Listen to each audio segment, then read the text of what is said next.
amarhesel.com থেকে আমি মহুয়া আজকে আপনাদের কাছে একটা নতুন ধরনের তরকারি নিয়ে এসেছি, হাজির হয়েছি।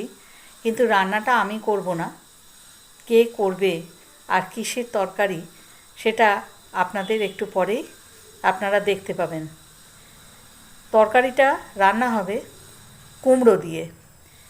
কুমড়োর ছক্কা, কুমড়োর ঘন্ট, এইরকমভাবে কুমড়ো দিয়ে কুমড়ো হিং ফোড়নে চচ্চড়ি অনেক রকম আমরা খেয়েছি, কিন্তু এই ধরনের কুমড়োর তরকারি সত্যি কিন্তু আমরা কেউ খাইনি।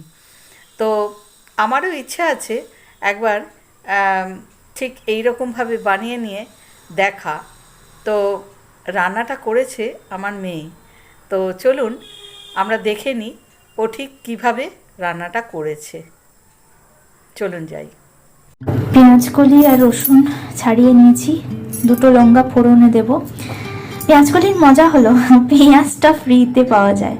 তো আমি ডিসাইড করলাম যে ভারতবর্ষের স্বাধীনতা সংগ্রামীরা এত বড় বড় কমপ্লিকেটেড লড়াই লড়েছে, তো আমি একটা সিম্পল কুমড়োর কাছে হেরে যাওয়া, এটা তো সহ্য হয় না আমার নিজের মধ্যেও।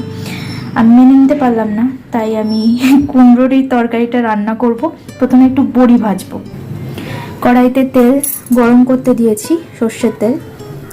একটুখানি গরম হলে তারপর ছাড়বো, নইলে বড়ি অনেক তেল খেয়ে নেবে।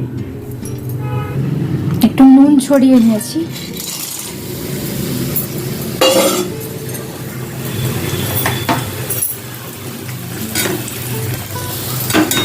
তাড়াতাড়ি ভাজতে হবে। দেখুন কতটা তেল খেয়ে নিল। লাল করে বড়িগুলো ভেজে নিয়েছি, কড়কড়ে হয়েছে, আর খেয়েও নিয়েছি একটা দুটো। এদিকে তেজপাতা, কালো জিরে আর দুটো লঙ্কা ফোড়ন দিয়েছি তেলে।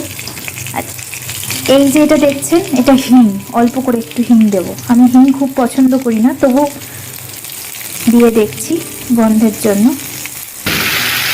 একটা হাফ ফালি কুমড়ো, কতটা বড় সবজি আমি ভেবেছি দেখুন, আর গন্ধটা সত্যি খুব ভালো উঠেছে হিং দিয়ে। আমি না কখনোই রান্না ধরে বেঁধে শিখিনি, মানে আমাকে শেখানো যায়নি। পাশে দাঁড়িয়ে রান্না করা এভাবে শিখি। আমি বরাবরই খুব অবজারভেন্ট ছিলাম, আর খুব ক্যাচি, গ্রাস করার ক্ষমতাটা আমার খুব ভালো।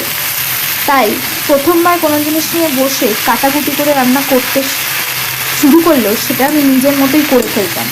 তার জন্য আলাদা করে আমাকে জিজ্ঞাসা করতে হতো না, বা এটা জিজ্ঞাসা করতে হতো না গ্যাস কী করে অন করবো, তেল আগে দেবো না পরে দেবো, তেলের মধ্যে কী ফোড়ন দিতে হয়, এগুলো না খামখেয়ালি অবস্থাতে দেখতে দেখতে, খামখেয়ালি মতো ঘুরতে ফিরতে দেখতে দেখতে আমার শেখা হয়ে গেছে। তো সেইভাবেই রান্না শিখেছি। তাই কোনোদিনই কোথাও গিয়ে থাকার সময় আমার রান্না নিয়ে বেকায়দায় আজ পর্যন্ত পড়তে হয়নি।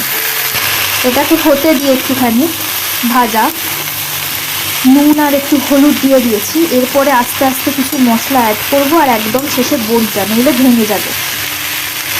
খুব অল্প তেলেই কিন্তু রান্নাটা হয়েছে। 1 কাপ মতো জল ঢেলে দিয়েছি ঢাকা দিয়ে রাখার জন্য।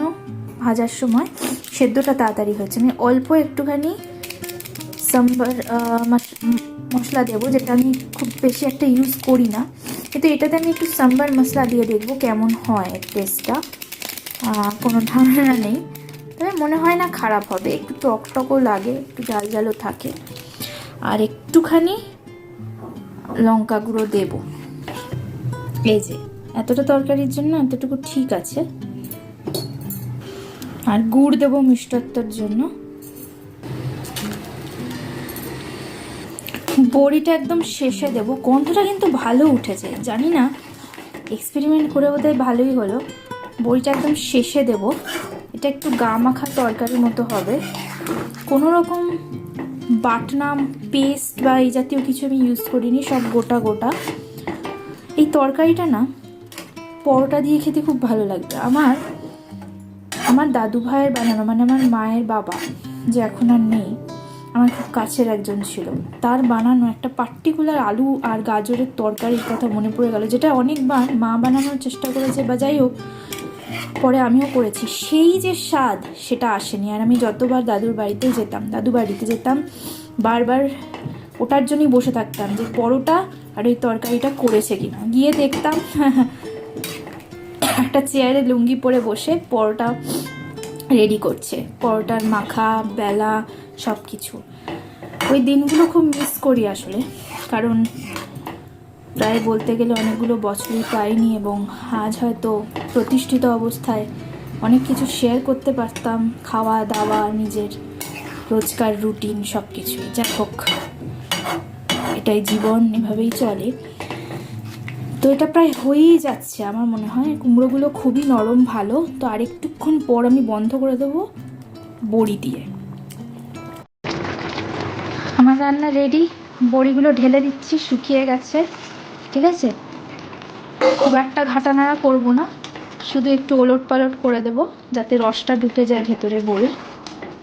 ঠিক আছে, একদম গা মাখা তরকারি যেটা বলেছি সেটাও হচ্ছে, একটুখানি ঝোল মতোও আছে, ভাত দিয়েও খাওয়া যেতে পারে। তো এই হলো তরকারি,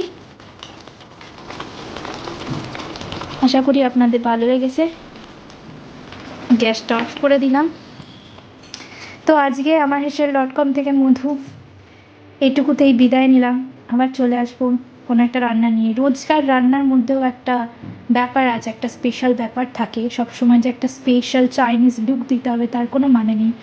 যখন যা মনে হয় আমি রান্না সেরকমভাবেই করি। আশা করি আপনাদের ভালো লাগবে। ভালো থাকুন, সুস্থ থাকুন, ভরপেট খান, আর লোককে খাইয়ে পুষ্ট রাখুন।